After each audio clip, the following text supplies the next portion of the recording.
ही आपल्याकडे आहे Thar AX7L variant, जी level 2 ADAS सोबत येते. तुम्हाला इटोर 2.2 लिटर इंजिन मिळतो, एमहॉक डिझेल टर्बो चार्ज, जो पॉवर प्रोड्यूस करतो 150 VHP आणि 330 न्यूटन ऑफ टॉर्क, जी तुम्हाला बोथ ऑप्शनमध्ये मिळते, मॅन्युअल आणि ऑटोमॅटिकमध्ये मिळते. तर इथे तुम्हाला इंटिरियर्समध्ये काय काय मिळते, इथे तुम्हाला डुअल टोन इंटिरियर्स मिळतं, एक मोठी ह्यूज स्क्रीन मिळते, डिजिटल इन्स्ट्रुमेंटेशन क्लस्टर मिळतं, व्हेंटिलेटेड सीट्स मिळतात, व्हाईट कलरचे इंटिरियर्स मिळतात तुम्हाला. बट को ड्रायव्हर सीट तुम्हाला इलेक्ट्रिकली नाही तर मॅन्युअली ॲडजस्टेबल मिळते.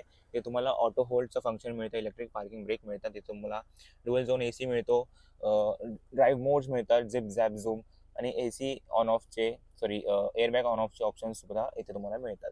तुम्हाला 3D साऊंड सराउंड सिस्टम मिळतो, इथे तुम्हाला हार्मन कार्डचे 12 स्पीकर्स तुम्हाला इथे मिळतात आणि तुम्हाला इथे सॉफ्ट टच जे लेदर आहे इथे डॅशबोर्डला, तर ते तुम्हाला इथे मिळते. ठीक आहे. रिअर AC इव्हेंट्स, छोटासा स्मॉल पॉकेट तुम्हाला इथे दिला गेलेला आहे आणि इथे सी टाईप चार्जिंगचा पोर्ट दिला गेला आहे. बाकी इथं सीट्स जे आहे तुम्हाला कम्फर्टेबल मिळतात. इथे रिअर आर्मरेस्ट तुम्हाला मिळतो जर 2 पॅसेंजर बसणार असाल तर. जाऊया आपण इथे टेल गेटकडे. तर टेल बूट स्पेसमध्ये इथे तुम्हाला एवढा काय अमाऊंट ऑफ स्पेस मिळत नाही. तर तुम्हाला पहिले हे ओपन करावं लागतं, नंतर हे ओपन करावं लागतं. ठीक आहे.